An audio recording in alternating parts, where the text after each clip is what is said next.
तर आता एव्हीएन मध्ये काय काय आहेत ना पर्याय, मॉडर्नचे जे सर्जरीचे ऑप्शन अवेलेबल आहेत. तर पहिला जो आहे ना तो आहे कोर डिकम्प्रेशन. कोर डिकम्प्रेशन म्हणजे काय, तर हा जो खुबा आहे तर याचं इथे एक आपण होल करून इथलं जे कोर आहे त्याच्यावरचा प्रेशर कमी करतो आणि तिथला जो मेलेला टिश्यू आहे तो काढतो आणि आपण अपेक्षा करतो की रक्तवाहिन्यांना तो रक्तपुरवठा परत एस्टॅब्लिश होईल.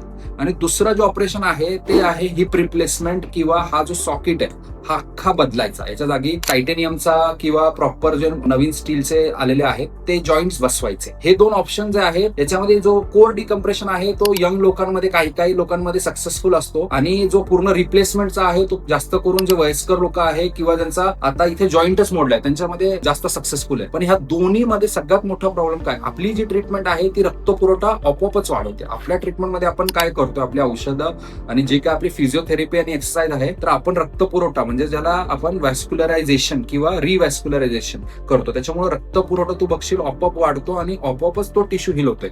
तुला त्याच्यासाठी परत डिकम्प्रेशन करायची गरज नाही पडत. तर हे सगळ्यात महत्वाचं, समजलं?